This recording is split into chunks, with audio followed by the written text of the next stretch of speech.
베드로전서 3장 1절에서 9절 말씀입니다.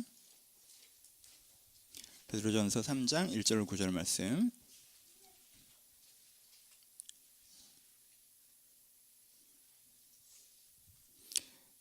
다 쳤으면 한 절씩 교독합니다. 제가 3장 1절 읽겠습니다. 아내들아 이와 같이 자기 남편에게 순종하라. 이는 혹 말씀을 순종하지 않는 자라도 말로 말미암지 않고 그 안에 행실로 말미암아 구원을 받게 하려 함이니 정결한 행실을 봄이라. 너희의 단장함은 머리를 꾸미고 금을 차고 아름다운 옷을 입은 외모로 하지 말고 오직 마음에 숨은 사람을 온유하고 안정한 심령에 썩지 아니할 것으로 하라. 이는 하나님 앞에서 값진 것이라. 전에 하나님께 소망을 두었던 거룩한 부녀들도 이와 같이 자기 남편에게 순종함으로 자기를 단장하였나니 사라가 아브라함을 주라 칭하여 순종한 것 같이 너희는 선을 행하고 아무 두려운 일에도 놀라지 아니하면 그의 딸이 된 것이라. 남편들아 이와 같이 지식을 따라 너희 아내와 동거하고 그를 더 연약한 그릇이요 또 생명의 은혜를 함께 이어받는 자로 알아 귀히 여기라. 이는 너희 기도가 막히지 아니하게 하려 함이라.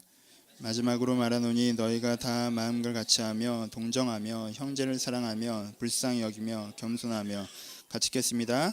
악을 악으로 욕을 욕으로 갚지 말고 도리어 복을 빌라. 이를 위하여 너희가 부르심을 받았으니 이는 복을 이어받으려 하심이라. 아멘. 안녕하세요. 오늘도 기대감으로 말씀을 나누었으면 좋겠습니다. 아멘. 이런 거 좀 호응해 주셔야 되는데 오늘은 아멘. 기대감이 있으셨으면 좋겠습니다. 왜냐하면 딱 읽으셨을 때 여성도가 80%인 저희 교회에서는 그렇게 환영받지 못하는 본문이기 때문에 그렇습니다. 첫 구절이 이렇게 시작하잖아요. 아내들아 이와 같이 남편에게 순종하라. 그럼 많은 분들 마음엔 오늘은 쉬어야겠다라는 생각들을 하실 수 있기 때문에 특별히 저희 아내가 오늘은 쉬겠다라는 생각을 할 수 있기 때문에 먼저 동기부여를 요구를 합니다. 저희 교회는 자매들 비율이 좀 많기 때문에 여자분들이 갖고 있는 이상적인 부부관에서 제가 대충은 알고 있는 것 같아요. 요즘 여성분들이 갖고 있는 이상적인 부부관, 첫 번째, 남편이 어느 정도 사회적인 위치와 역할은 하고 있어야겠죠. 연봉으로 표현되기도 하고요, 사회적 지위로 표현되기도 하니까요. 첫 번째 연봉입니다. 사회적 지위가 있고 일정한 사회적 위치가 있어야 됩니다. 그렇죠? 재정을 감당하고 있어야 되겠고요. 두 번째는 뭔가요? 귀가 시간입니다. 돈 많이 벌어오는데 늦게 들어오면 안 돼요. 그렇죠? 돈은 많이 벌어오는데 빨리 들어와야 됩니다. 그렇죠? 그렇죠? 돈을 많이 벌었는데 막 11시, 12시에 들어오고 이러면 좋은 남편이 아니에요. 좋은 부부관이 될 수가 없습니다. 돈이 많이 들어오고요. 일찍 귀가해야 됩니다. 귀가해서 소파에 앉으면 되나요? 그렇지 않습니다. 뭐 해야 돼요? 세 번째, 가사업무 분담이죠. 집에 들어와서 분리수거를 할 줄 알아야 됩니다. 그리고 설거지도 할 줄 알아야 되고요. 능력 있는 사람이라면 청소도 할 줄 알아야 됩니다. 그렇죠? 이쯤에서 미나가 웃고 있네요. 그런 남편이랑 사나요? 그렇죠? 3번이 되고 있고요. 4번. 돈 많이 벌어오고 일찍 들어오고 일 잘하면 돼요? 아니죠. 경청하는 대화의 태도가 있어야 됩니다. 말이 통해야 돼요. 말이 통한다는 건 말이 잘 통한다는 걸 얘기하지 않습니다. 내가 말하면 귀 기울여 듣는 걸 얘기합니다. 그렇죠? 그게 자매분들이 얘기하는 말이 통한다는 뜻이에요. 그래서 내게 얘기하면 그렇구나. 힘들었겠다. 어려웠겠나. 오늘 무슨 일 있었니? 당신은 내가 오늘 하루 종일 혼자 있었는데 무슨 일 있었는지 궁금하지도 않아? 혼자 있었으면 아무 일도 없었겠죠 보통. 하지만 궁금해야 됩니다. 그래서 물어보고 경청해야 되죠. 그렇죠? 이런 일이 있었구나. 이런 일이 있었구나. 들어야 됩니다. 그렇죠? 그리고 다음으로는 무너지지 않는 불멸의 외모를 갖고 있어야 됩니다. 그렇죠? 머리가 빠진다든가 배가 나온다든가 하면 안 돼요. 그렇죠? 불멸의 외모를 갖고 있어야 됩니다. 이 가지 정도가 첫 번째 얘기했죠. 이런 것이 일반적으로 자매분들이 갖고 있는 부부상입니다. 액센트엔 여기가 문제가 생겨요. 이것이 일반적으로 자매들이 갖고 있는 부부상입니다. 누가 없어요? 아내의 개념은 없습니다. 부부상을 생각할 때 내가 그런 남자랑 사는 게 내가 생각하는 부부상입니다. 그럼 내 역할은 뭐예요? 그 남자에 만족하며 행복해하는 게 내 역할인 거죠. 그렇죠? 부부상이 이런 그림을 갖고 있습니다. 그렇게 접근하니까 뭐가 없어요? 기준들을 내 안으로 던지는 것이 없이 기준들을 어떻게 해요? 상대방에게 던지게 되는 거죠. 그렇죠? 여러분 남자를 잘 아십니까? 요즘은 트렌드처럼 여자 마음을 몰라, 여자랑 대화할지 몰라. 그래서 그리고는 여자분들은 또 남자는 단순하대. 남자 안 단순해요. 여러분 남자가 왜 단순합니까? 남자의 화법을 이해합니까? 남자의 패턴을 이해해요? 남자의 감성선을 이해해요? 그런 거 별로 관심 없어요. 여자를 알아야 된다고 생각합니다. 무슨 뜻이에요?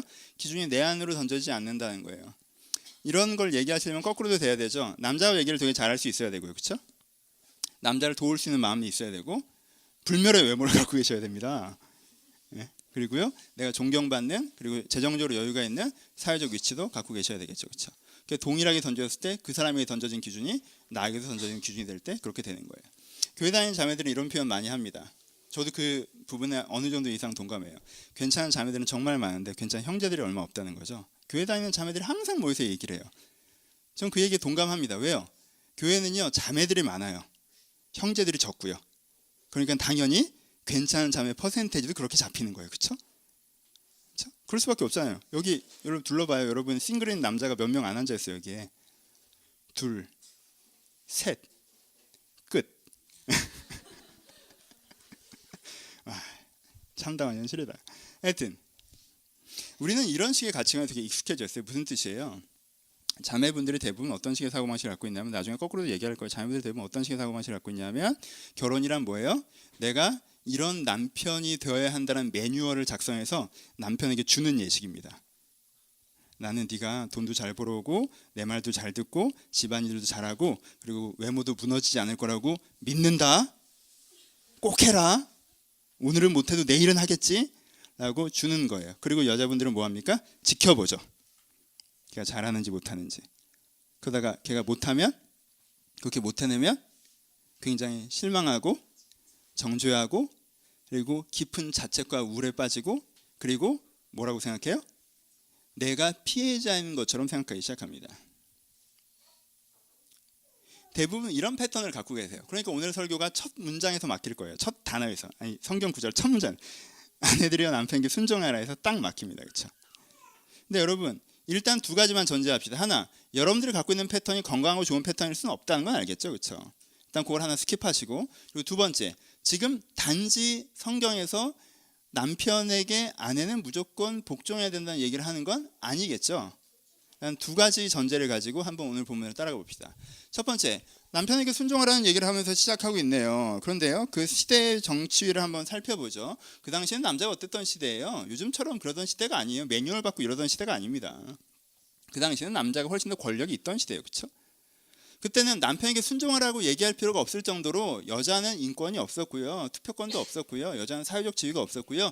그 남편에 의해서 의미를 부여받던 시대예요. 그러니까 권력이 누구에게 있던 시기예요? 이미 남편에게 권력이 있던 시기예요. 요즘 시대처럼 남편들이 권력을 잊어버려서 성경이 남편의 권력을 되찾아주는 그런 개념이 아니라 이미 권력을 가지고 있었어요. 그렇죠? 그리고요, 오늘 패턴의 본문이 에베소 패턴의 본문과 다른 이유는요, 에베소서는 남편과 아내, 아내와 남편에 대한 관계성을 얘기하면서 양쪽을 계속 얘기합니다. 근데요, 오늘은 여기서 남편과 아내는 어떠한 관계성 속에 있느라는 객관성을 얘기하는 게 아니라 포인트를 자세히 보시면요, 불의한 남편을 전제하면서 얘기합니다. 불의한 남편. 말씀에 순종하지 않는 자라고 표현하죠. 여기서 말씀하지 순종하지 않는 자는 단지 종교가 없다, 기독교가 아니다라는 얘기를 하고 있는 것이 아닙니다. 그가 자기 스스로 자의적인 기준을 가지고 있어서 자기 기준으로 뭔가 하는 사람이라는 뜻들이 더불어서 들어갑니다. 그러니까 신앙이 없고, 어떤 사람? 신앙이 없고 잘못된 기준을 갖고 있는 사람을 표현하는 거예요. 신앙이 있지만 선량한 뭐 이런 걸 얘기하는 게 아니라, 그러니까 여기서는 무슨 얘기를 하고 있습니까? 진짜 일반적이고 객관적인 부부관계를 이렇게 해라, 남자는 여자는 남자 말을 들어야 되라는 얘기를 하는 것이 아니라 지금 무슨 얘기를 하고 있는 거예요? 남편이라는, 그러니까는 악한 권력을 가진 자 앞에서 선한 기독교인이 어떤 식으로 반응해야 되는가에 대한 얘기를 하고 있는 거예요. 오케이? 다시, 여러분, 우리는 이미 앞전 세대에 남편이 권력을 가지고 아내는 시키는 대로만 했던 시대를 본 적이 있죠. 그렇죠? 100년 전만 가더라도, 그리고 가부장적인 사회로 진입하면요, 남편이 권력을 가지고 아내가 시키는 대로 하는 게 사회 구조였던 시대가 있어요. 지금 성경이 그 시대로 돌아가라고 하는 걸까요? 여러분, 그 시대의 결과를 우리가 봤습니다. 남편이 지멋대로 하고 아내가 시키는 대로 해요. 그럼 어떻게 돼요? 남편이 부인에 대해서 부당한 요구들을 찾고 하죠. 그럼 부인들은 대부분 어떻게 됩니까? 우화 상태로 빠져들죠. 그렇죠? 항상 화가 나 계세요. 항상 화병이 있으시고. 그렇죠? 일반적이고 대중적인 30, 40대 어머니들이 대부분 갖고 있었던 동일한 병, 화병이죠. 누가 주는 거예요? 남편이 주는 거예요. 구조적인 문제가 주는 거예요. 그럼 이 화병을 이분들은 어디로 풀면서 삶을 영위해 나가시죠? 자녀들한테 풀면서 삶을 영위해 나가시잖아요. 그러니까는 엮이는 가정이 생겨나고 거기서 생산되는 다음 세대가 건강해진 세대들이 발생하고, 이게 우리가 일반적으로 이미 겪었던 거잖아요. 남편이 무조건 권력을 가졌을 때 시대가 어떻게 되는지 우리가 봤습니다. 성경이 그리로 돌아가라고 하는 거예요. 왜? 남자가 먼저 생겼으니까 무조건 까라면 까? 그런 얘기를 하는 거예요? 아니에요. 그런 얘기를 하는 게 아니에요. 부당한 권력을 가진 자 앞에서 너희가 어떤 식으로 대응해 나가야 되는가에 대한 이야기를 하고 있는 것이 오늘 본문입니다. 그 당시에 남자는 이미 권력을 갖고 있었습니다. 남자가 시키면 이미 해야 되는 분위기가 있었어요. 근데 그 사람이 건강한 기준들이 아닙니다. 그래서 나는 그 기준 앞에 부딪힐 수밖에 없어요. 그때 우리는 어떻게 해야 되는가 하는 것입니다. 그렇죠? 여러분은 불의한 남편이 있다. 불의한 권력이 있다. 어떻게 영향을 줄 수가 있을까요? 성경에서 이건 잘 안 통할 거라고 얘기했던 방법이 있죠. 말로 하지 않고라고 표현하시죠. 어떤 뜻이에요? 말로는 잘 안 들을 거야 라고 얘기하는 거예요. 부당한 권력, 부당한 기준을 갖고 있는 사람이, 부당한 기준과 권력을 갖고 있는 사람이 아랫사람이 그렇게 하시면 안 됩니다. 그게 맞지가 않아요 라고 얘기하면 그런 깨달음이 이렇게 듣습니까? 아니죠. 무조건 누르죠. 무조건 부수고요. 무조건 휘두릅니다. 그러니까 말로 해서 되는 일이 아니라는 거죠. 그럼 또 하나 무슨 방법이 있어요? 무슨 방법이 있겠냐? 참고 사는 방법이 있겠죠. 그럼 참고 살면 돼요? 참고 살면 그 사람이 변할까요? 여러분, 자기의 기준들이 먹혀 들어가는데 그 사람이 왜 변합니까? 안 변합니다. 그럼 세 번째, 어떤 방법이 있겠어요? 이건 잘못된 결혼이다라고 뛰쳐나오는 방법이 있겠죠. 뛰쳐나오면 이 문제가 해결될까요? 그럴 수가 없잖아요. 그럼 다 뛰쳐나오는, 기독교가 전파되면서 대부분 여자들에게 먼저 전파되는데 그러면은 기독교를 접하면 대부분 이혼 가정이 될 텐데 그게 건강한 방법일까요? 그럴 수도 없잖아요. 부당한 권력이 어떻게 영향을 주어야 되느냐? 여기서 보이는 방법은 뭐예요? 여기서 얘기하는 방법은 삶으로 얘기해서 가슴으로 듣게 만들으라는 거죠. 그렇죠? 부당한 권력 앞에 그 권력 아래에 있는 사람이 그 권력자에게 말할 수 있는 방법은요, 삶으로 얘기해서 가슴으로 듣게 만드는 방법이라고 얘기합니다. 왜요? 사실 부당한 권력을 갖고 있는 사람, 잘못된 기준을 쓰고 있는 사람은요, 좋은 기준이 뭔지 몰라요. 좋은 기준을 쓰면 어떻게 되는지도 모릅니다. 그렇죠? 그럼 그 사람에게 설명을 해준다고 알아들을 수 있어요? 아니요. 보여줘야 돼요. 어떤 기준을 가지고 있고 어떻게 생활에 나가서 이게 어떤 인격과 어떤 내면과 어떤 삶을 경험하면서 사는지, 나랑 같은 패턴의 상황을 갖고 있지만 저가 다른 기준을 갖고 살아가면서 어떤 내적, 관계적, 외적 결과를 갖게 되는지를 보여줄 때만 내가 부당한 권력에게 얘기할 수 있는 하급자가 될 수가 있는 거예요. 그렇죠? 그렇게만 상위적 권력, 부당한 권력의 세상을 바꿔나갈 수 있다라고 얘기합니다. 오늘 본문에 뭐라고 얘기합니까? 아내의 행실로라고 얘기하죠. 두려워하며 정결한 행실로라고 표현해요. 외모를 가꾸는 것이 아니라 온유하고 안정된 심령으로라고 표현합니다. 무슨 뜻이에요? 이 사람의 행동으로 말해야 된다는 거예요. 그렇죠? 근데 어떤 행동이에요? 두려워하는 행동. 뭘 두려워하는 거예요? 남편을 두려워하는 거예요? 아니죠. 하나님을 두려워하는 행동. 여러분, 두려운 기준을 갖고 있습니까? 저건 내가 지금 귀찮고 힘들고 안 해야 된다고 느껴져도 해야 돼. 왜? 그게 기준이니까. 그게 두려운 기준을 갖고 있는 거죠. 그렇죠? 내가 이런 상황에서는 좀 이렇게 하고 싶기도 하고 귀찮기도 하고 힘들기도 하고 억울하기도 하지만 그게 기준이야. 그게 맞는 거야. 그래서 난 그렇게 해 라고 하는 게 두려운 기준이잖아요. 여러분, 아침마다 회사 가기 싫으시죠? 왜 가세요? 다녀야 되잖아. 그렇죠? 실은 내 마음 있지만 무슨 기준이 있는 거예요? 두려운 기준이 있는 거예요. 저녁마다 기도해야 된다고 생각하시죠? 근데 안 하시죠? 왜 안 해요? 그 기준이 나에게 두려운 기준은 아닌 거예요. 그렇죠? 근데 이 아내는 뭘 갖고 있는 거예요? 두려운 기준을 갖고 있죠. 하나님이라는 두려운 기준을 갖고 있습니다. 이 여자는 어떤 여자예요? 남편이 어떤 걸 요구하건 어떤 걸 시키건 시키는 대로 하는 여자를 얘기하는 것이 아니라 남편에 대해서 그냥 도망가거나 평가하거나 내가 잔소리하거나 싸우거나 이런 게 아니라 자기 나름대로 갖고 있는 하나님의 기준을 여전히 행동하면서 보여주는 여자죠. 그렇죠? 근데 그렇게 행동했더니 그 사람의 내면이 어떤 것처럼 보여져요? 외모를 꾸미는 것이 아니라 온유하고 안정된 심령. 뭐라고 얘기해요? 어떻게 꾸며졌다는 거예요? 온유하고 안정된 심령. 저 여자가, 저 사람이 하나님의 기준, 두려움의 기준을 갖고 살아갔더니 뭐가 보이는 거예요? 저 여자에게는 뭐가 보여요? 안정된 내면과 온유한 관계가 보이는 거죠. 그렇죠? 나는 이런 기준으로 살아가면서 인생이 전쟁터고 마음이 혼란스럽고 어지러운데 내 아내는 저런 기준으로 살아가면서 내가 봐도 쟤는 마음이 안정돼 있고, 그렇죠? 삶이 부드러워요. 그게 그 여자의 아름다움으로 느껴져야 된다는 거죠. 그렇죠? 내가 이쁜 여자에서, 금으로 치장해서 내가 이쁜 여자에서 내 남편이 내 미모 때문에 내 말을 듣는 그런 구도가 아니라 이 여자가 아름답다고 느껴지는 게 내 그 기준이 맞는지 틀리는지 모르겠지만 나와 다른 어떤 기준을 갖고 살아가는데 그 기준을 말미암아 이 여자가 단장되는 게, 아름다운 게 내면의 평안과 삶의 부드러움이 있는 것을 볼 때 저 여자가 참 아름답고 나보다 좋은 삶을 살아가고 있고 이렇게 그에게 보여줄 수 있다는 거죠. 그렇죠? 그래서 세 번째 뭐라고 얘기합니까? 두려운 일에도 놀라지 않는 이라고 표현하죠. 앞에 두려움과 이 두려움은 다르죠. 앞에 두려움은 뭐예요? 기준에 대한 두려움이고, 여기는 두려운 일에도라는 표현이에요. 그렇죠? 두려운 일에도라는 뭐예요? 그렇게 기준을 지켜나가다 보면 두려운 일들, 불편한 일들, 어려운 일들이 생기죠. 근데 그것 때문에 뭐 하지 않고, 두려워하지 않고, 흔들리지 않고. 그렇죠? 그러니까 뭘 캐릭터를 잡고 있습니까?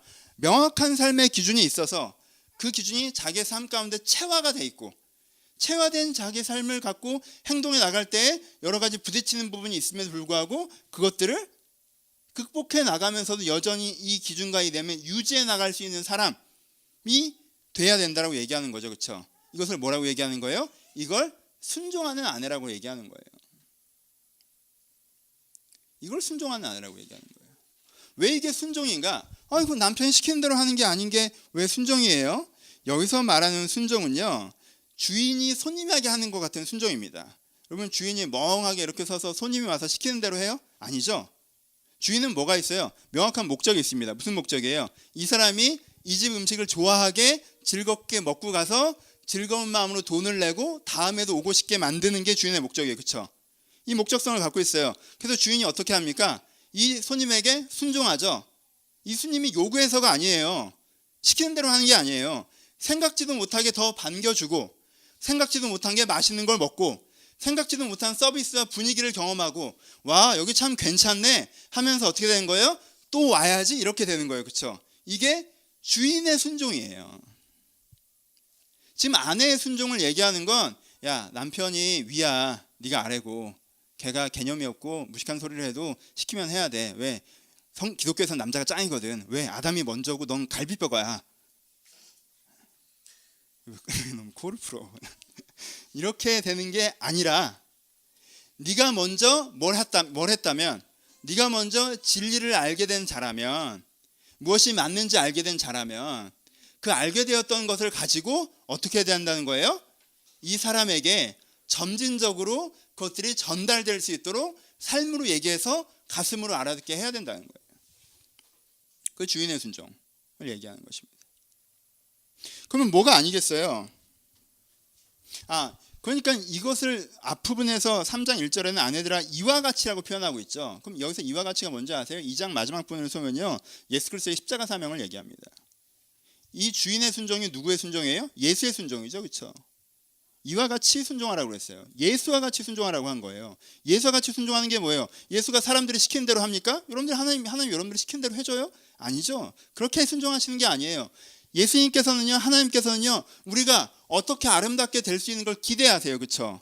그리고 하나님에게 찾아와서 그것을 깨닫고 알고 누리게 하는 것들을 통해서 그렇게 점진적으로 변화돼 나가고 이걸 최종적으로 지향하고 좋아하게 만들고자 하셔서 오늘도 우리를 섬기시죠. 그 섬김 중에 가장 큰 섬김이 십자가에 달려 돌아가시기까지 우리를 섬기시죠. 그렇죠? 그게 예수의 순종이고, 우리를 향한 그게 아내의 순종이라는 거예요. 오케이?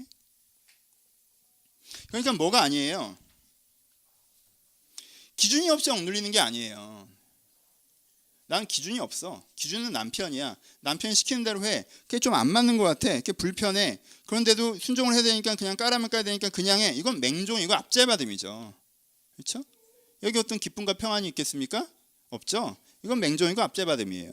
뭐가 아니에요? 자기 소화 없이 요구하는 게 아니에요. 기준들을 지켰으면 자기한테 뭐가 필요한 거예요? 기준을 두려워하면 그것을 내 안에 써서 어떻게 해야 돼요? 체화돼야 되는 거죠. 내가 체화돼서 어떻게 되게? 내가 다른 사람 보기에도 안정과 온유가 보일 수 있도록 하나님의 말씀의 기준이 내 안에 완전히 싱크가 돼야 되는 거예요. 그렇죠? 그러니까 뭐가 아니라는 거예요. 그 기준을 저게 맞아 한 다음에 곧장 어떻게 하는 거? 남편한테 던지는 거, 이게 아니라는 거예요. 그렇죠? 아까 맨 처음 얘기했던 게 이 예를 든 거죠. 기준을 알았으면 자기가 체화시켜야 되는데 자기는 소화되지도 않는 기준을 가지고 상대한테 던져요. 야, 이렇게 해야 되지 않냐, 저렇게 해야 되지 않냐, 저렇게 해야 되지 않냐, 넌 왜 그렇게 하냐, 이런 식으로 던지는 거죠. 이게 아니라는 거예요. 세 번째, 뭐가 아니라는 거예요? 홀로 높아 고고해지는 게 아니라는 거예요. 여기서 본문에서는 특별히 그 부분에 대해서 얘기합니다. 오늘 본문 액센트는, 저는 오늘 2번에 약간 액센트를 줄 건데, 오늘 본문 액센트는 좀 3번이에요. 본인은 어떤 사람이에요? 을을 두려워하는 사람이에요. 기준이 있어요. 본인이 어떤 사람이에요? 어느 정도 체화가 된 사람이에요. 여러분, 그때 그 당시에 로마 시대에 그리스도를 알게 된 부녀들이요, 보통 신앙 수준이었겠습니까? 아니죠. 정말 그리스도의 진리를 깊이 이해하고 그걸 삶으로 체화했던 사람들이었어요. 그렇죠? 하지만요, 그 여자들이 대부분 누구랑 살고 있어요? 그 여인들이 대부분 로마 사람들, 로마적 문화에 빠져있는 사람과 살고 있죠. 바리새적 배경에 살고 있는 유대인들이랑 살고 있죠. 무슨 뜻이에요? 나는 진리의 깊이를 정말 알았고 그게 삶에서 체화됐어요. 그럼 집에 가보면 누가 있어요? 남편이 있어요. 근데 남편은 어떤 애예요? 그때 로마가 어떤 줄 아시죠? 놀아도 이렇게 놀아요. 인생은 노는 거고 즐기는 거고 돈이 최고고 로마가 최고고 다른 건 다 별거 없고 로마 문화에 대한 막연한 확신과 그리고 삶의 유희라는 접근과 그래서 내 인생의 가치들을 삶의 정황에 소모해버리면서도 정말 고귀한 것에 대해서는 그냥 이야기거리로 여기는 태도, 그렇죠? 아테네에서 보여줬던 로마인들의 태도죠. 그런 남편이 있어요. 어쩔 거예요? 집에 들어갔더니 바리새계 유대인이에요. 그냥 뭐 진짜 뭐가 맞는지는 모르면서 안식일은 꼭 지켜야 되고 뭐 11조는 꼭 해야 되고 그러면서 사람들 사실 존경받는 거 좋아하고 잘난 척하는 거 좋아하고 그래서 신앙생활 해가면서 자기가 참다운 진리가 있는 것처럼 알아서 조금 중요하지 않은 신앙적인 이슈들 가지고 자기 아내를 평가하고 넌 왜 이거 안 하냐 저거 하냐 이런 식으로 접근하는 남편이 있어요. 어떻게 할 거예요? 지금 베드로 액센트는 여기 있죠. 그럴 때 많은 사람들이 어떻게 한다는 거예요? 쟤는 진짜 개념 없는, 남편을 무시하거나 그냥 시키는 것만 딱 해주고 포기하거나 단절하고 나 혼자 고고하게 내 인생을 가는 거죠. 그렇죠? 베드로가 지금 제일 하지 말라는 건 뭐예요? 이걸 하지 말라고 얘기하는 거예요. 네가 그 가정을 변화시켜야 되는 사람인데 너 하나만 딱 진리 안에 있었다고 해서 딱 바리케이트 치고 나는 이 안에서 살아가고 니네가 나한테 못 들어오게 딱 할 거야 라는 식으로 내가 변화시켜야 되는 대상이 아니라 내가 평가하는, 내가 대립해서 막는, 내 인생을 방해하고 회방하는 존재처럼 여기는 홀로선 고고함이 사실 이 사람들이 가지지 말았어야 될 세 번째 태도라는 거죠. 그렇죠? 무슨 얘기를 하는 것 같아요? 지금 그러니까 아내가 남편에게 순종하는 얘기하는 겁니까? 베드로가? 결혼 얘기하는 거예요? 아니죠. 베드로는요 근본적인 기준에 대한 예시로 이런 현상을 들은 거예요. 그 당시에 부녀들 중에 상당수가 남편을 내가 변화시켜야 되는 대상으로 보지 않고 내가 감화의 대상으로 보지 않고 자기 신앙만 지키면서 단절적인 태도를 보이는 것들을 한 예로 보편적으로 기독교인들이 그 당시에 갖고 있었던 잘못된 태도에 대해서 얘기하는 거예요. 그 다음 절에 얘기하죠. 뭐라고 얘기합니까? 마장을 말하노니 내가 다 마음을 갖춰야 뭐예요?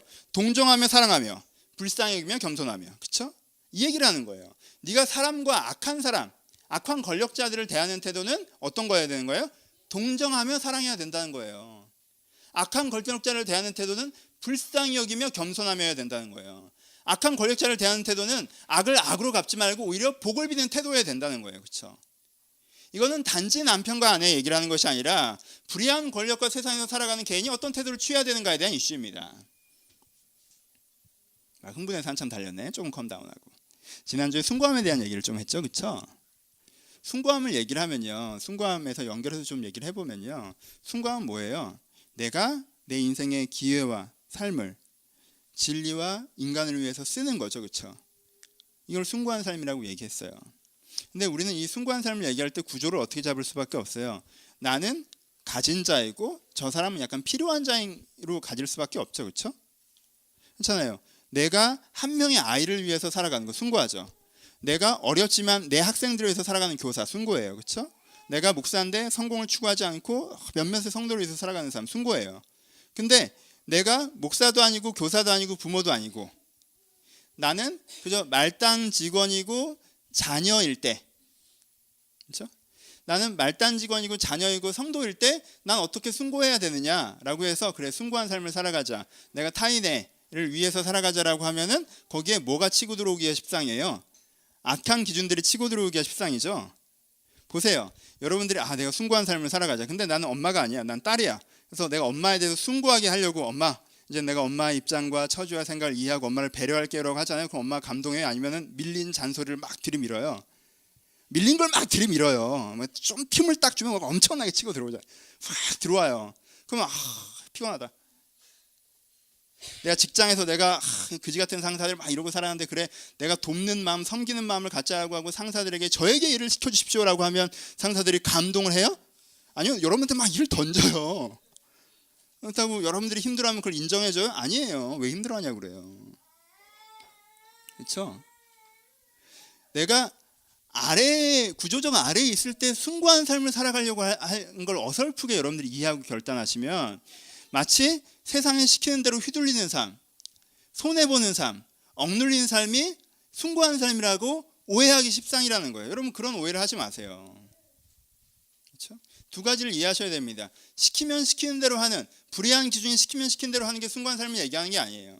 숭고한 삶은 뭐예요? 세상과 타인이 조금 더 바른 방향으로 갈 수 있도록 영향을 주는 삶이죠. 그렇죠? 그럼 오늘은 뭘 얘기하는 거예요? 우리가 주로 처지에 있는, 내가 구조적으로 아래에 있을 때, 그리고 부당한 권력과 권위가 내 위에 있을 때 난 그들에게 어떻게 숭고할 수 있는가에 대한 부분이에요.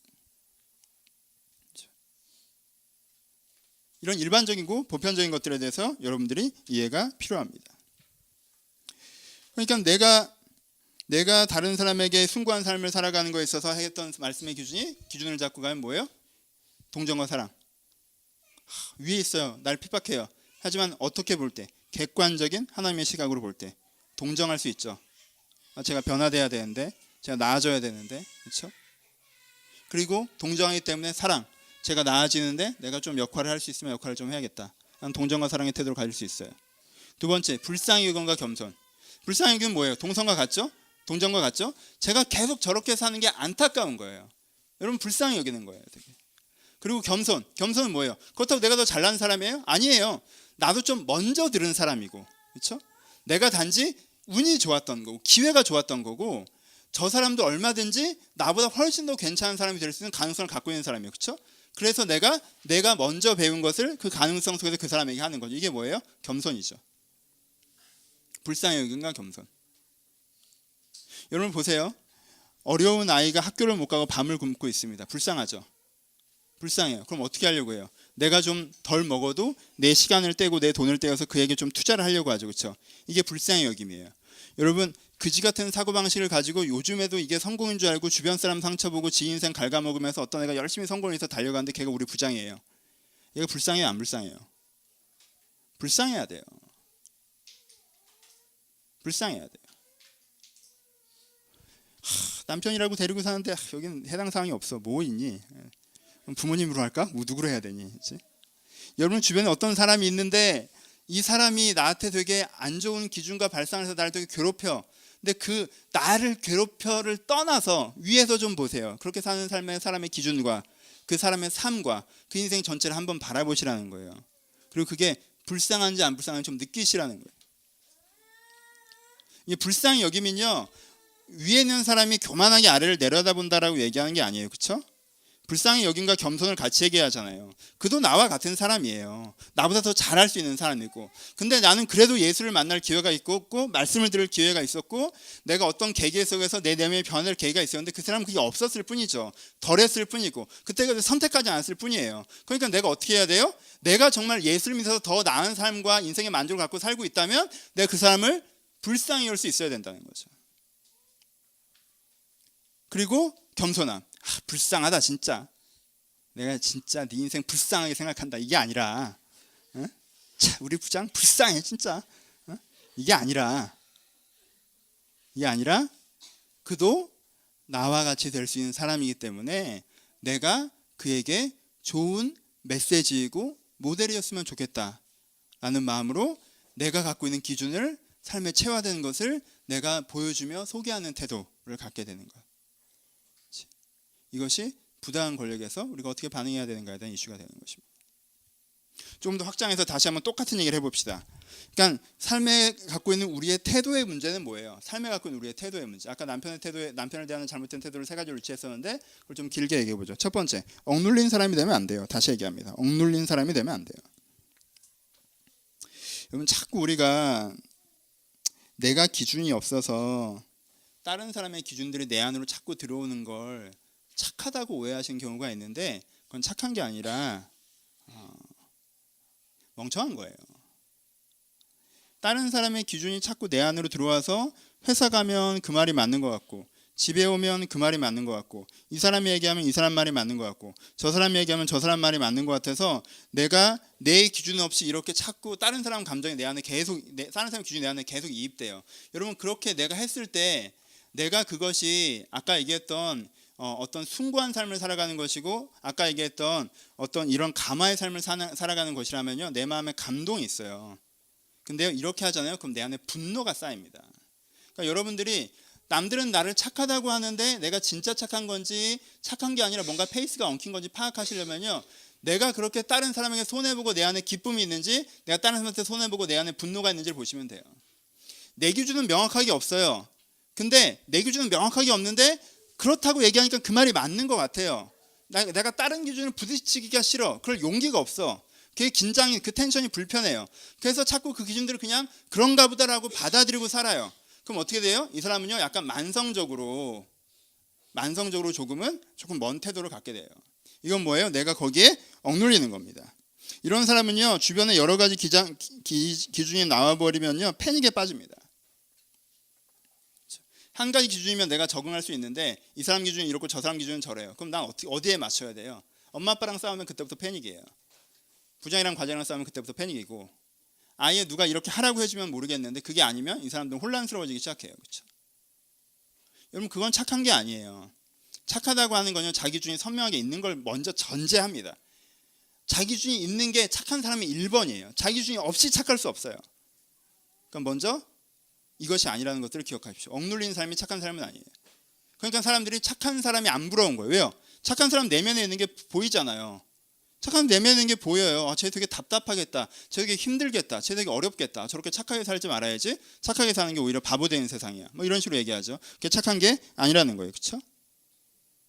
착한 사람 컴플렉스에 대한 얘기들을 많이 하죠. 요즘에 책들도 나와 있고 우리도 한 권 꽂혀 있을 거예요. 한번 읽어보세요. 그리고 여러분들의 기독교적 배경이 여러분들을 굉장히 만성적인 자기견이 없는 다른 사람들에 맞춰야 하는 그 기준 없는 착함에 대해서 압박을 받고 있었는지 한번 살펴보시죠. 그리고 그러시다면 과감하게 그걸 깨셔야 돼요. 이 얘기는 길게 안 할게요. 이런 사람 별로 없으니까 우리 교회. 니네들이 어디 가서 억눌릴 애들이니? 응? 응? 억누르지는 않으면 다행이지. 그러니까 부당한 회사에서 손해보고 참아야 되라고 생각하지 마세요. 엄마 아빠가 이상한 걸 요구하는데 다 들어야 된다고 생각하지 마시고, 그렇죠? 그렇게 마음에 분노를 쌓지 마세요. 그게 좋은 방법이 아니에요. 그게 숭고한 것도 아니고요. 그게 감화를 베푸는 삶도 아니에요. 그렇죠? 저번에 그걸 하지 마십시오. 두 번째, 불만 많은 사람. 기준을 안으로 안 던지고 바깥으로 던지는 사람. 오늘은 이 얘기를 3번 하네요. 왜? 이런 캐릭터가 우린 제일 많아요. 어설프게 안 게 자기 성장에 사용하는 것이 아니라 누군가를 비판하거나 비난하는 데 사용하는 데 더 유용하시는 분들. 김보현 목사한테 배운 이론을 가지고 한국교를 욕하는 데 사용하시고 자기 인생을 바꾸는 데 사용 안 하시는 분들. 네? 그리고 여기서 배운 어설픈 신앙을 가지고 신앙생활을 이렇게 하는 것이다라고 누구랑 논쟁하는 데 사용하시고, 그래서 나는 되게 건강한 패턴을 갖고 있다는 거에 자꾸 디펜스로 사용하시고 실제 그렇게 내적 체화는 안 하시는 분들. 두 번째, 어떤 사람이에요? 불만 많은 사람이죠. 아까도 얘기했죠. 남녀 문제에서 이런 남자였으면 좋겠다. 존경받고 경청하는 삶을 태고 뭐 겸손하고 겸손한 업무 분담, 사회적 여유 뭐 이런 기준들 여러분들이 갖고 있잖아요. 그렇죠? 그러니까 역지사지를 해보세요. 그렇죠? 약간 그런 거 하잖아요. 그냥 농담처럼 얘기하면 여러분들 가끔 이제 배우자 기도라고 얘기하죠. 배우자 기도, 키까지 기도해라. 막 해서 다 얼굴까지 기도하고, 내가 다 기도를 했는데 피부를 기도 안 해서 다 마음에 했는데 피부가 이상한 애가 왔다. 뭐 배우자 기도를 이렇게 하라고 하는데. 뭐 하세요. 저는 되게 좋게 생각하는 부분이 있습니다. 배우자 기도의 좋은 점은요, 하면서 여러분들 기도의 제목이 하나님을 통해서 바꾸어져 나가는 거에 메리트가 있는 거예요. 나는 이런 기준들을 갖고 기도를 시작했는데 배우자 기도가 끝날 때쯤이면 나한테 정말 좋은 사람은 이런 사람이구나로 기도가 바뀌어야 그게 메리트가 있는 거지, 내가 한 대로 이루어졌다고 하면요, 난 그게 뭔 기도인지 잘 모르겠어요. 거꾸로. 그럼 이렇게 생각해 봅시다. 배우자 기도를 하세요. 근데 하실 마음이라면 이 생각도 꼭 하세요. 내가 알지 못하는 걔는 도대체 뭐라고 기도했길래 날 만났을까? 걔는 뭐라고 기도했을까? 여러분들이 누군가의 기도 제목이란 거잖아요. 그렇게 얘기한다면 걔는 뭐라고 기도했을까요 도대체? 내가 날 기도 제목화 해보세요 한번. 내 외모, 내 성격, 내 성장 배경, 내 가정 배경, 내 직장 원봉, 이렇게 쫙 여러분들 기도 제목화 해보세요. 이런 기도를 할 사람이 있는지 없는지.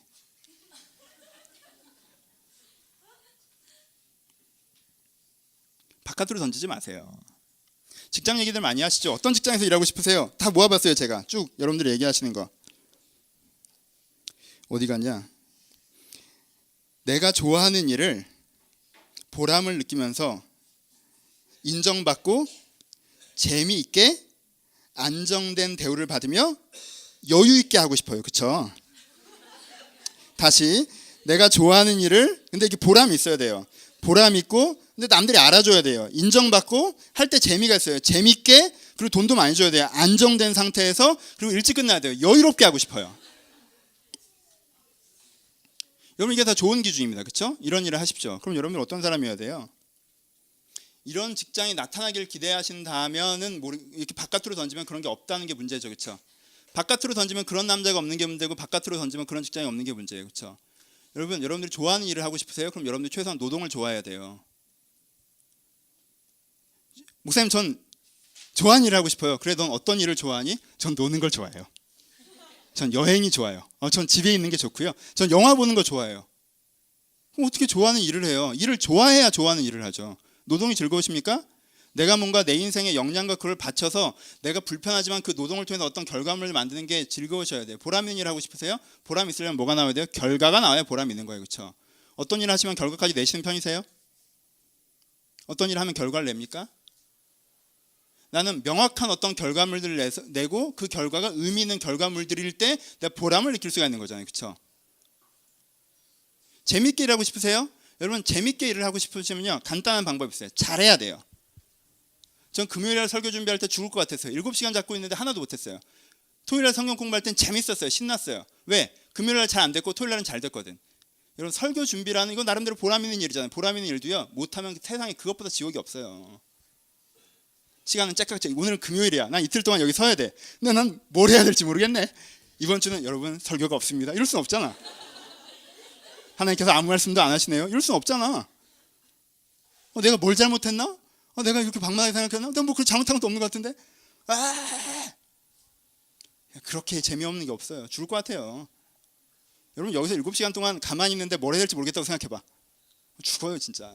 근데 막 느껴져요. 어떤 말씀을 할지 내가 깨달아지고 그 말씀에 내가 감동이 되고 내 인생에 먼저 적응이 되고 이것들을 사람들이 알아겠다고 막 느껴져요. 그럼 재밌어요. 여러분 제가 옛날에 공인요원 할 때 이런 부끄러운 얘기죠. 저 공인요원이었어요. 저 강남우체국에 있었는데요. 강남우체국에 있으면 이걸 합니다. 편지들을 쭉 오면요. 거기에 칸이 40개가 있어요. 여러 번 했죠. 내가 자랑스러워서 하는 얘기예요. 칸이 40개 있어요. 역삼도 몇 번지 몇 번지 몇 번지, 개포는 몇 번지 몇 번지 쫙 몇십 개가 꽂혀 있어요. 그러면요. 여기서 그걸 하나하나 꽂는 거예요. 분류하는 작업을 하는 게 제가 1년 반 동안 했던 작업이에요. 역삼동 638번지 그럼 여기다 꽂는 거예요. 여러분 이게 처음에 얼마나 지겨운 줄 알아요? 삶이 진짜 내가 하루 종일 이걸 하고 오면요. 기계를 써 약간 이런 생각이 들어요. 지금 몇 년도인데 이런 기계를 못 만들어가지고 진짜 막 이런 생각이 들어요. 근데요 1년 딱 해보면요 이렇게 딱 잡고 딱 들어서 진짜 내가 거짓말 아니에요. 이렇게 손목만 딱딱 하잖아요. 그럼 탁탁탁 꽂혀요. 그게 얼마나 재밌는 줄 알아? 내가 지금 소림사 와 있는 기분이에요. 이렇게 탁탁탁 던지면 탁탁탁 꽂히면 그 옆에서 또 소림사처럼 부러워하는 애가 있어요. 들어온 지 3개월 된 애는 그게 제일 부럽거든. 이거 잘 꽂는 게. 왜 이렇게 빨리 끝나니까. 걔가 또 저처럼 되고 싶다고 저를 롤모델로 해서 또 연습하고 제가 그걸 가르쳐주고 하면 재밌어요. 여러분 하잘것없는 이런 것 같아도요 잘하면 재밌어요. 재밌는 일을 하고 싶으세요? 뭘 잘하시는데요? 왜 기준이 자꾸 바깥쪽으로 던져집니까? 이 텍스트가 오늘 정확하게 얘기를 하는 건 아니지만 이 세 가지 패턴 중에 하나예요. 기준이 바깥쪽으로 던져지는 게 현대사회에서는 제일 큰 문제예요. 바로 전 사회에서 뭐가 문제였어요? 자꾸 억압받는 게 문제였죠. 그렇죠? 그게 틀린 얘기인데 그냥 까라면 까는 분위기가 문제였어요. 지금은요 그게 아닌 건 알았어요. 이게 잘못된 건 알았어.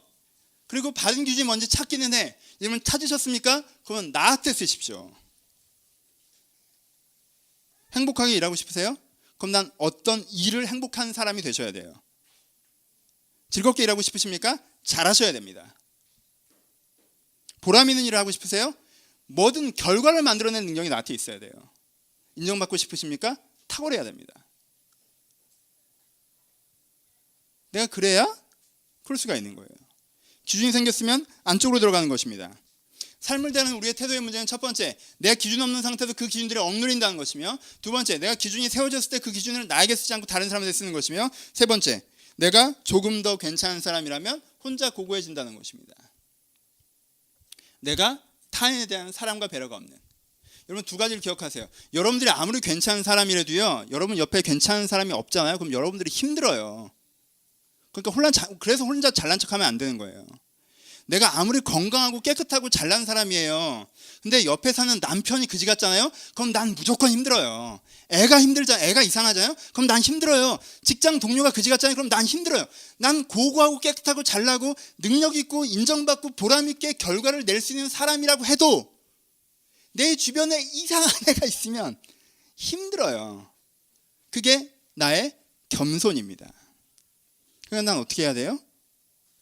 주변과 세상을 이기적으로 계속하는 디펜스에 나를 위해서라도요, 건강한 것으로 바꿔나가야 돼요. 바꿔나가야 돼요. 그리고 또 하나, 좀 더 이기적인 디펜스가 아니라 좀 더 이타적인, 좀 더 신앙적인 디펜스는 여러분들이 고고하게 된 거 받으시는 거잖아요. 내가 정말 어떤 기준을 깨닫고 그 기준을 내 삶에 체화해서 내가 전과 다른 삶을 조금이라도 살고 있다면 그거 여러분들이 혼자 한 거 아니잖아요. 누군가 가르쳐줬고 누군가 격려해줬고 하나님이 부어주셨으며 하나님께서 공급해주셨으며 그 모든 과정 가운데 함께 하셨잖아요. 그렇죠? 그러니까 두 번째가 나오는 거예요. 혼자 고고할 수가 없는 거예요. 나도 받은 것이기 때문에 나도 주는 역할이 있어야 되는 것이고, 그리고 소극적인 디펜스, 내 혼자 잘났다고 내가 행복하게 살 수 있는 것이 아니라 내가 더불어 살아가는 존재라는 인간의 본성 이상을 넘어갈 수가 없기 때문에 내 주변 사람들이 더 좋은 사람, 행복한 사람들이 되는 것이 나를 위해서도 좋은 것입니다.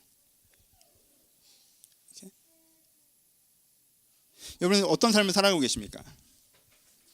삶을 살아가는 자세를 점검해야 됩니다.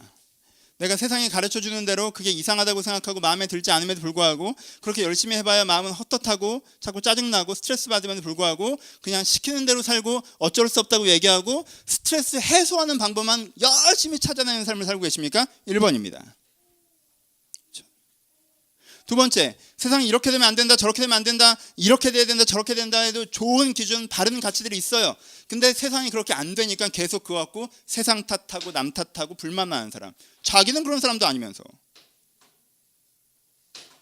두 번째입니다. 세 번째, 내가 그런 사람들이 돼 갔어요. 진리를 알고 진리를 체화했습니다. 근데요, 진리를 알고 진리를 체화한 게 내가 원래 잘나서 그런 것인 양. 그러지 않은 사람들을 보면 평가적인 태도나 정죄적인 태도나 단절적인 태도가 나오는 거예요. 그래서 그들이 이 사람 곁에서 멀어지게 만드는 거. 여러분 맑은 물엔 고기가 꼬이지 않습니다. 하지만요, 예수님 옆에서는요 고기가 꼬였습니다. 죄인들이 모여들었어요. 그럼 예수님이 맑지 않아서 그럽니까? 아니죠. 맑아도 따뜻했기 때문에 그렇습니다. 그렇죠? 맑은 물에 고기가 꼬이지 않는 이유는 안전하지 않다고 느끼기 때문에 그래요. 근데 맑은 물인데 안전하다고 느껴야 돼요. 아까 그 예를 다시 들어보죠. 베드로는 이 예를 들었으니까. 고고한 부인이에요. 누가 봐도 정말 대단한 부인이에요. 신앙도 좋고 성품도 좋고 다 존경해요. 근데 이 부인이요, 그 고고함을 가지고 남편을 대하는데 남편이 참 한심하다고 생각합니다. 내가 진짜 미쳤지 그때 내가. 그러면서 자기 역할을 해요. 음식을 해주고 섬겨주고 돌봐주고. 그럼 그 남편은 이 여자 곁에 있는 게 편할까요? 불편할까요? 불편합니다. 그 남자가 제일 잘 알아요. 그 여자의 고귀함을 알아요. 그러니까 옆에 있는 것만으로도 공격당하는 기분이 들어요. 그러니까 주변에 잘 안 옵니다. 그리고요, 흠집을 찾습니다. 여러분들이 참 고귀한 사람인데 주변에서 여러분들 자꾸 싫어하고 멀리하고 흠집을 찾으십니까? 그럼 물어보세요. 여러분들은 따뜻한 사람인지. 성경에서 두 단어가 나옵니다. 하나는요 순종이고 또 하나는 단장이에요. 베드로가 엄청나게 과격한 단어를 쓰죠. 그런 고고한 부인은 어떻겠어요? 자기가 남편을 위해서 단장해야 된다는 생각 잘 안 했겠죠. 그런 고고한 부인은 어떻겠어요? 내가 남편한테 순종해야 되는 생각도 잘 안 했을 거예요. 그렇죠? 무슨 뜻이에요? 베드로는 무슨 포인트를 두고 있어요? 내가 그렇다고 해도 단장이란 게 뭡니까? 저 사람이 나를 좀 좋게 봐줬으면 좋겠다는 태도가 필요하다는 거예요. 순종이라는 게 뭐예요? 저 사람이 좋아지는데 내가 좀 도움이 될 수 있으면 좋겠다는 태도가 필요하다는 거예요. 그렇죠? 그러니까 여러분들 주변에 여러분들의 직장 상사건 여러분들의 친구이건 여러분들의 남편이건 여러분들의 애인이건 여러분들이 참 좋은 사람이라는 전제하에 이것도 무슨 큰 의미 없어요. 난 2번에 꽂혀갖고 3번 몇 명 없잖아. 몇 명을 위해서 합시다. 여러분들이 참 좋은 사람이라는 전제하에 몰입이 잘 안 되지만 다시 한번 좋은 사람이 되세요. 자꾸 그 얘기를 더 하고 싶지만 좋은 사람이란 전제하에 그런데 내가 공격받는다면요. 내가 혹시 그들에 대해서 평가적인 마음이 없는지 솔직하게 들여다보십시오. 여러분들 다 느껴요. 내가 예의 바르게 하고 저러면 해코지한 게 없다 할지라도요. 여러분들 고고한 삶을 살아가면서 한번 뒤돌아보는 것만으로도 일부러 그 사람이 나를 좋게 봐줬으면 하는 마음이나 일부러 저 사람도 참 잘 됐으면 좋겠다 하면 없는 상태라면 그들이 여러분들의 존재 자체를 공격으로 느낍니다. 그러니까 단장하셔야 돼요. 내면으로 단장하는 거죠. 뭘 꾸미라는 게 아니라 맞춰주라는 게 아니라 하지만 단장의 마인드가 있어야 된다. 이렇게. 결론 갑시다. 막 흥분해서 섞어서 얘기했어요. 다시 정리하죠. 가마의 삶입니다. 오늘 제목. 가마. 어려운 단어, 딱딱한 단어. 순고만큼은 우리한테 멀어진 단어죠. 다른 사람에게 가마를 주는 삶. 타인에게 영감을 주는 삶. 삶으로 얘기해서 가슴으로 듣게 하는 삶. 멋있지 않아요? 이것이 여러분들의 지향점이었으면 좋겠습니다.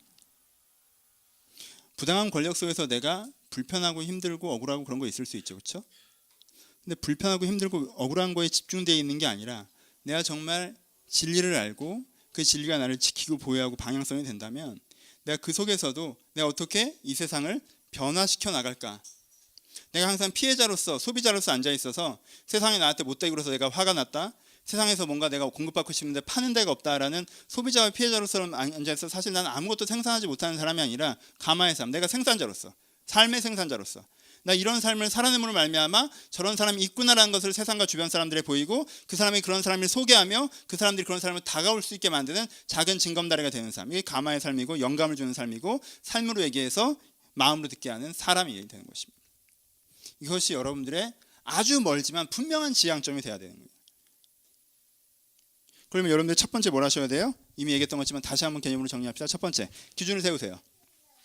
멀리선 그 기준을 멀리서는 그 지향, 가마의 삶을 살아야겠다라는 걸 하신 다음에 그럼 오늘 갑자기 내가 이렇게 좀 착한 척해서 주변 사람들한테 영향 뭐 이런 걸 하려고 하지 마시고 밑도 끝도 없는 거 하려고 하지 마시고 멀리 그 표대를 딱 깨우신 다음에 오늘 여러분들이 하셔야 되는 걸 해야 되죠. 그럼 여러분들 가마의 삶을 살아가는 데서 여러분들이 필요한 수준, 여러분들 지금 오늘 서 있는 위치를 파악하고 거기서 오늘 해야 될 걸 하면 돼요. 그럼 첫 번째, 여러분들 이 수준인 사람들이 있어요. 뭘 해야 돼요? 기준이 없으면 기준을 세우십시오. 그렇죠? 기준이 없는 게 문제예요. 기준이 없으면 영감을 줄 수 없습니다. 그렇죠? 먼저 기준이 있으셔야 돼요. 여러분 인생을 어떻게 살아간다고 생각하십니까? 여러분 막연하고 근본적인 질문에 대한 대답을 갖고 있지 않고 그런 얘기를 뭐 지루한 뭐 그런 얘기를 해 구름 잡는 얘기를 해 이렇게 생각하신다면 안 돼요. 인생을 어떻게 살아야 되는 것 같아? 인간은 어떤 존재인 것 같아? 전 그런 질문을 받으면요 막연하지 않아요. 답답하지 않아요. 단지 한 문장으로 표현할 수 없을 뿐이지. 그렇죠? 하지만 저한테 답이 있어요. 답이 있어야 돼요. 나는 인생을 이런 것이라고 생각하고 인생을 이렇게 살아야 된다고 생각하고 사람이 이런 존재라고 생각하고 사람은 어떻게 살아야 된다고 생각하는 자기 기준과 답이 있어야 돼요. 그렇죠? 기준이 있어야 됩니다. 그렇죠? 먼저 여러분들 그 기준을 배워나가셔야 돼요.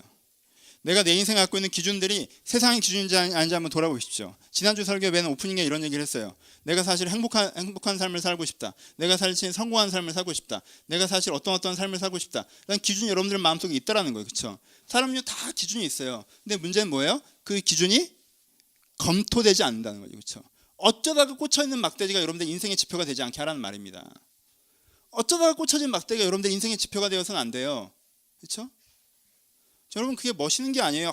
옛날에 제가 아나운서가 되고 싶었던 이유가 제가 법관이 되고 싶었던 이유가 제가 뭐 연예인이 되고 싶었던 이유가 방송을 봤는데 쟤네들 너무 멋있어 보여가지고 그걸 진짜 그냥 공중에 던진 막대기가 그 인생을 사로잡아 버리는 거 아니에요? 어떻게 그렇게 인생의 기준과 지표를 정할 수가 있습니까? 그래서 내가 어디 상담받으러 갔더니 요즘엔 요런 일이 좋다라고 해서 어떻게 그렇게 던져진 지표가 여러분 인생의 막대기가 될 수가 있어요. 기준이 될 수가 있어요. 그게 아니라 진짜 인생이 어느 방향으로 가야 되는지 어떻게 살아야 되는지 내가 쓰고 있는 지금의 기준들을 먼저 들여다보시고 그게 맞는지 틀리는지 점검해 보시고 틀린다면 일단 뽑아버리고 진짜 내가 그래도 하나님 앞에서 전체이지 않지만 이건 그래도 맞다라고 생각되는 기준이 뭔지 찾아서 그것을 잊어버리지 말고 다시 여러분들 마음의 가운데 꽂아놓고 하는 작업이 필요하다는 거예요. 그렇죠? 창조에 대해서 얘기했습니다. 숭고한 삶에 대해서 얘기했습니다. 복음에 대해서 얘기했고요. 예수 그리스도에 얘기했습니다. 기준은 던져지고 있습니다. 성경에서 던져지고 있고요. 말씀에서 던져지고 있고요. 분명히 여러분들 삶 가운데 하나님께서 그래 인생을 이렇게 살아야 된다 깨닫게 하신 게 분명히 있을 거예요. 그렇죠? 있어요. 그냥 어쩌다가 어떤 사람은 사고 났다가 깨어난 아침에, 어떤 사람 인생의 위기를 만났다가, 어떤 사람 인생의 아름다운 한날에 내가 그래도 이렇게 살아야 된다고 한 게 있단 말이에요. 근데 그 진짜 인생의 기준들은 어떻게 돼요? 가짜 기준들을 자꾸 쓸려 내려가죠. 돌아왔더니 뭐 군대 가면 다 효자인데 다시 오면 또, 그럼 뭐가 어떻게 된 거예요? 진짜 기준이 있는데 잘못된 기준들에 쓸려 내려간 거잖아요. 자꾸 세상에서 막대기를 던져대니까 여러분이 쓸려 내려간 거란 말이에요. 그럼 어떻게 해야 돼요? 진짜 기준을 내가 지키고 찾고 가져야죠. 이게 첫 번째, 여러분들이 가만히 살면 여러분들이 첫 번째 되는 건 기준입니다. 착한 사람 먼저 되려고 하지 마세요. 착한 사람 먼저 되려고 하잖아요. 그럼 여러분들은 휘둘려요, 다른 사람들한테. 먼저 여러분들 기준을 세우세요. 두 번째, 체화시키십시오. 절대 바깥으로 던지지 마세요. 여러분, 이게 환상입니다. 여러분 뭔가 깨닫잖아요. 여러분 뭔가 감동이 오잖아요. 두 번째, 여러분들 뭔가 감동이 오면요, 기독교인들은 감동이 오면 자꾸 떠벌리려고 해요. 여러분, 감동의 열매가 없습니다. 노동의 열매가 있죠. 감동을 내 안에서 열매 맺게 하는 내적 노동이 있을 때는 열매가 맺히죠. 감동 자체는 열매가 없어요. 감동은 아무것도 바꾸지 않습니다. 여러분들 기준을 깨달았습니까? 기준이 세워졌습니까? 기준을 느꼈습니까? 그래서 기쁘십니까? 그럼 일하십시오. 그럼 일터로 나가세요. 그 감동을 노동의 에너지로 소화하셔야죠. 그 감동을 자기 영광의 에너지로 소화하면 안 됩니다. 그걸 누구를 비판하는 데 사용하고 누구에게 자랑하는 데 사용하고 내가 무슨 해외여행 갔던 것처럼 내가 기도할 때 이랬다 저랬다 그때 저랬다 어땠다. 감동을 너무 떠벌리지 마세요. 그건 여러분들 거예요. 내 겁니다. 중요한 거예요. 전 진짜 은혜 받은 건 얘기 잘 안 해요. 그건 내 거예요. 얘기하면 자꾸 이렇게 감이 쓰러진단 말이에요. 없어진단 말이에요. 제가 뭐 여기서 나와서 지난주 중에 하나님께서 나한테 이렇게 말씀하면 이런 얘기 많이 합니까? 저 안 해요. 왜? 아직은요 그렇게 자꾸 얘기하면 이게 없어져요. 그건 내 거란 말이야. 그게 있어야지 내가 살아요. 그러니까 감동은요 노동 에너지로 쓰셔야 돼요. 기준을 깨달으셨습니까? 체화시키셔야 됩니다. 기준을 느끼고 기준을 안 건 여러분 인생을 바꾸지 않아요. 체화시켜야 돼요. 그 빛을 가지고 여러분들의 내면으로 들어가잖아요. 그럼 컴컴한 것들이 보일 거예요. 내가 이렇게까지 세속적인 사고방식을 갖고 있었구나.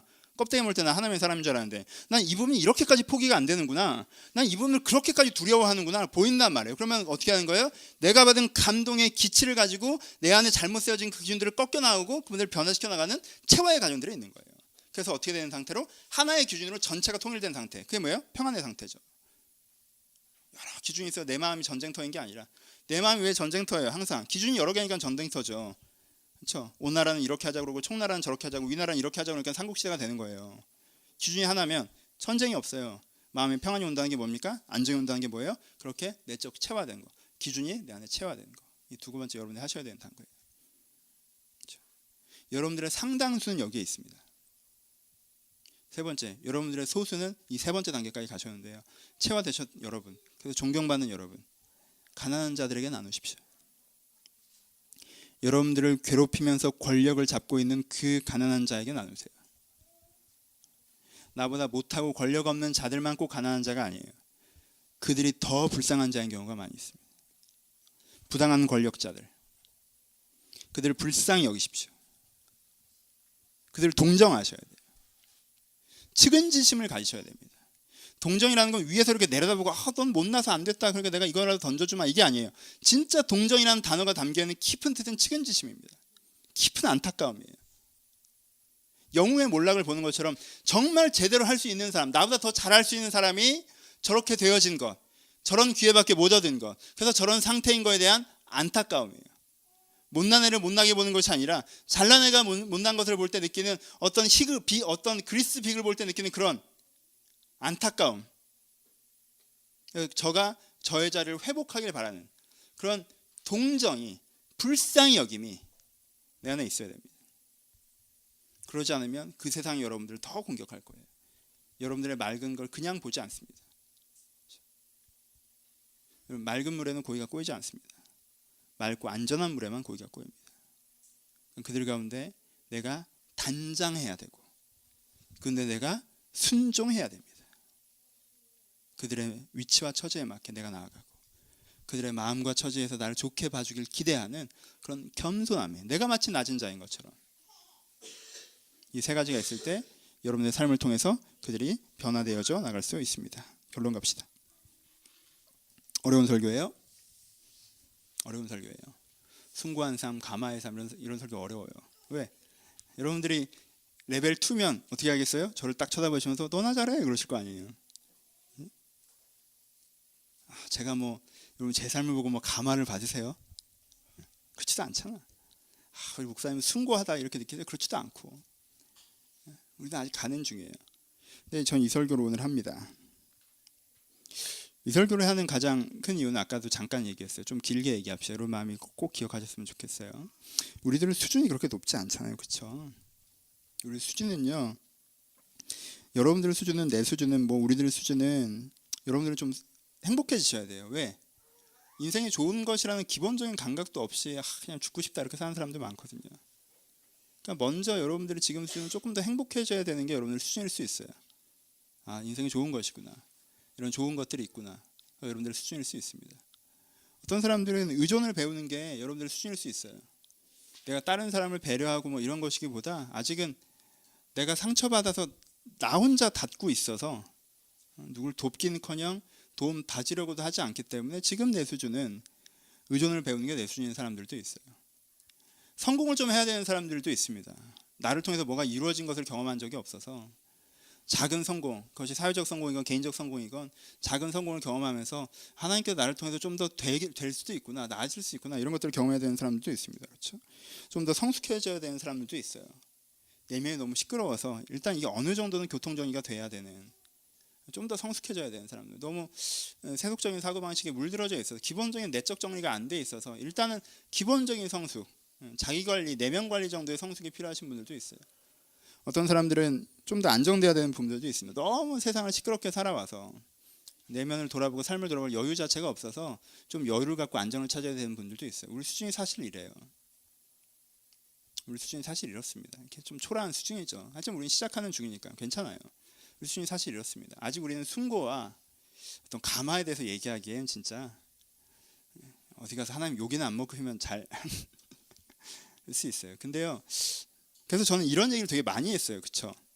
제가 이런 얘기를 되게 많이 했습니다. 뭐 성공에 대해서 얘기했고, 행복에 대한 얘기도 했고, 여러분한테 위로받음에 대한 얘기도 막 이런 얘기를 많이 했습니다. 그리고 다시 이제 그런 얘기로 돌아갈 거예요. 왜? 우리 수준이 그러니까. 근데 이런 얘기를 하다가 제가 갖게 된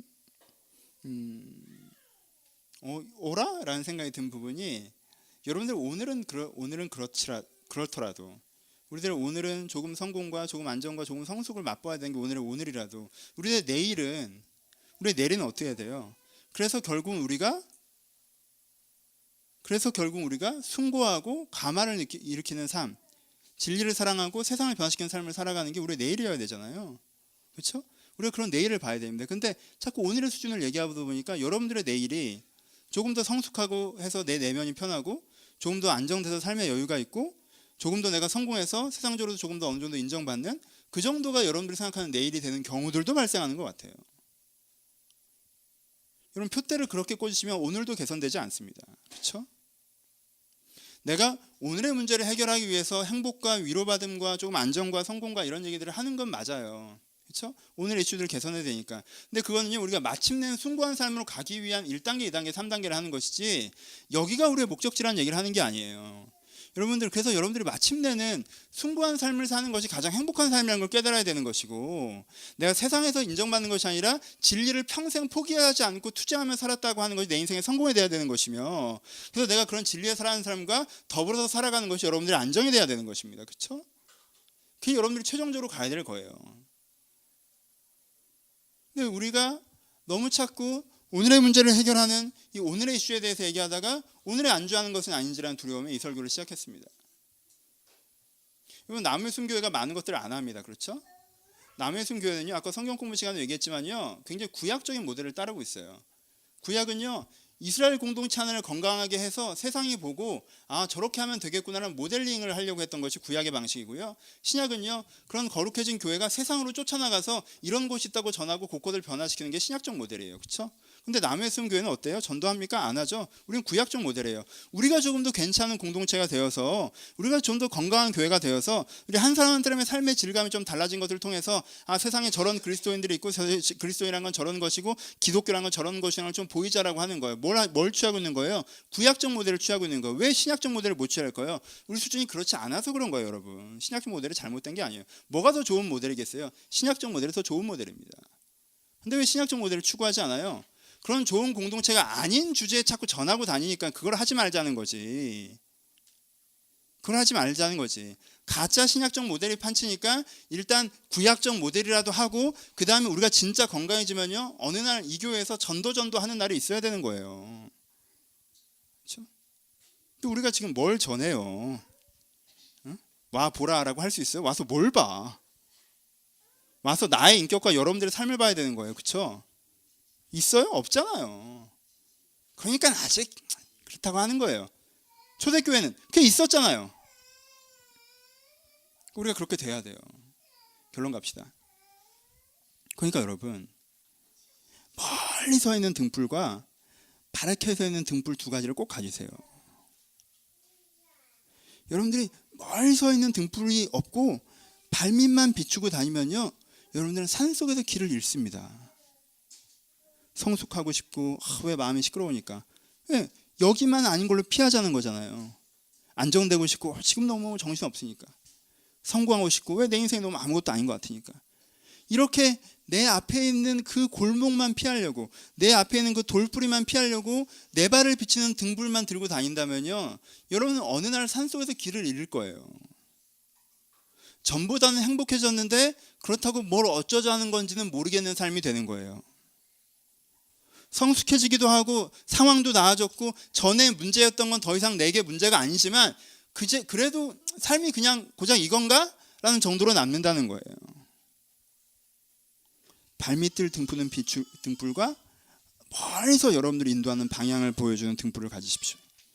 그래서 때때로 돌아갈 때가 있어요. 내가 다른 사람 베풀기보다 일단 내가 좀 받아야 될 때가 있어요. 저 방향이 아니라 좀 도는 거예요. 왜? 지금 내가 베풀려고 하다가 내가 죽게 생겼으니까. 내 마음이 아직 상처투성이어서 나한테 위로가 더 필요하고 안정이 더 필요하고 이렇게 돌 때가 있어요. 하지만 돌면서도 어떻게 해야 돼요? 나는 결국 저기를 간다는 걸 알아야 돼요. 그래서 이제 그만 돌고 갈 길이 보이면 일로 가야 되는 거예요. 그렇죠? 여러분, 신앙의 그림을 그리십시오. 여러분, 큰 그림을 잃어버리면 안 돼요. 큰 그림을 잊어서는 안 됩니다. 여러분들은 결국 하나님을 사랑하고 세상을 사랑하는 사람이 되려고 하는 거예요. 우리는 진리를 사랑해서 진리로 내 마음에 가득 차서 이 진리를 세상에 전하고 세상을 변화시키는 것이 우리가 갖고 있는 큰 그림이에요. 큰 그림까지 가는 거예요. 우리는 조금 더 안정되고 조금 더 평안하고 조금 더 내적으로 엘레강스한 삶을 살려고 하는 게 아니에요. 그게 아니에요. 오늘의 문제를 해결해서 먼 미래까지 가려고 하는 것입니다. 그러니까 오늘 시작하십시오. 잊어버렸던 지도를 다시 꺼내세요.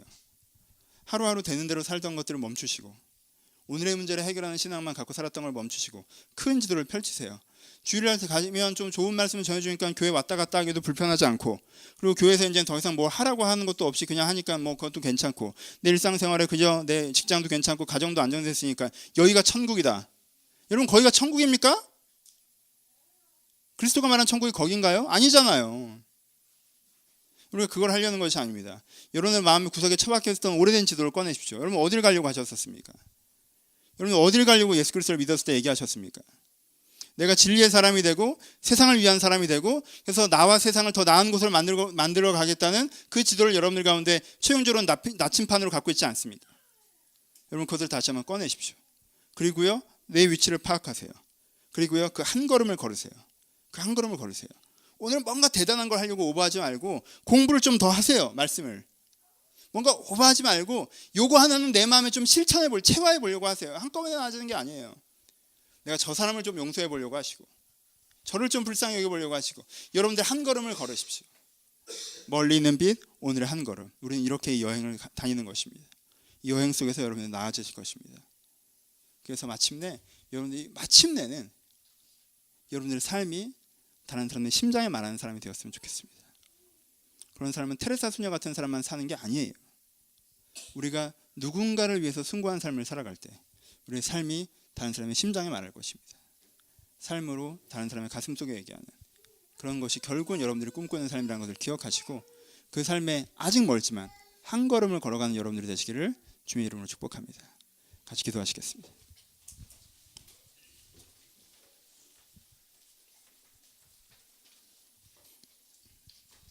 오늘은 여러분들이 갖고 있었던 오해들이 좀 많이 풀렸으면 좋겠다라는 마음으로 설교했습니다.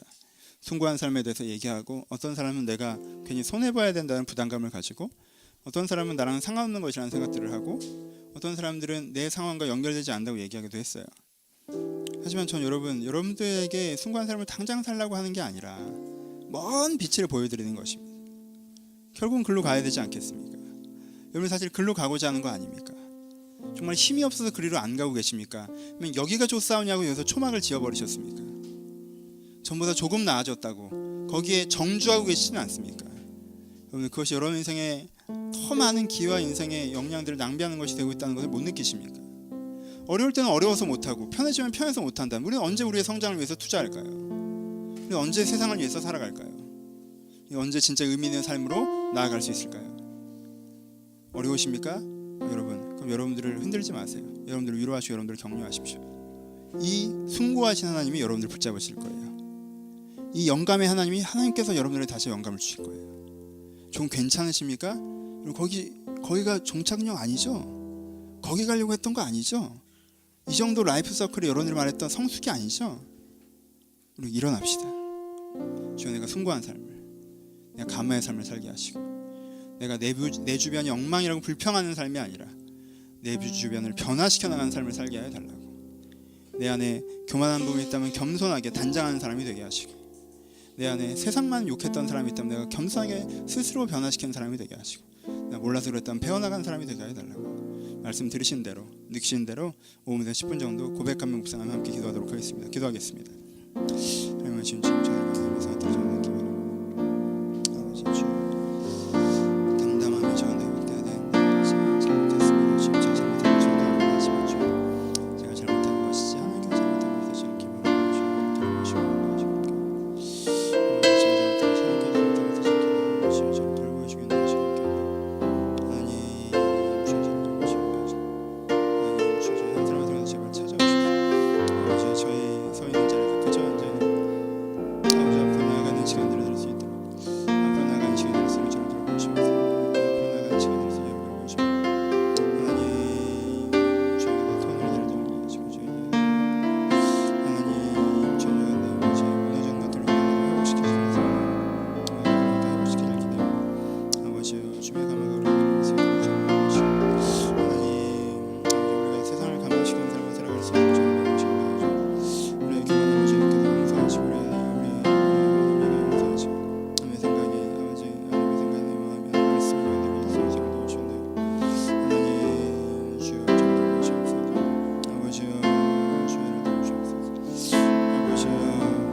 삶을 평가하는 기준은 여러분들이 잘 살고 있느냐 못 살고 있느냐를 평가하는 기준은 내가 요즘에 마음 편하냐 행복하냐가 아니라 내가 이기적이냐 이타적이냐가 되어야 됩니다.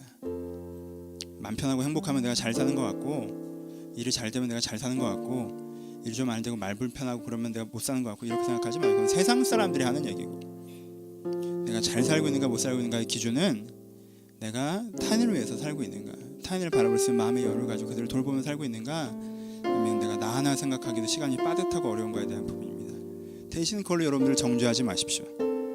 그저 여러분들 죄인임을 고백하십시오. 지금 내가 아직 이 이기의 죄에서 자유해지기엔 약하고 악합니다. 주여, 내 안에 하나님의 마음을 부으셔서 내가 강하고 지혜롭게 하셔서 내가 하나님의 기준을 깨닫게 하시고 사랑할 수 있는 능력도 공급해달라고.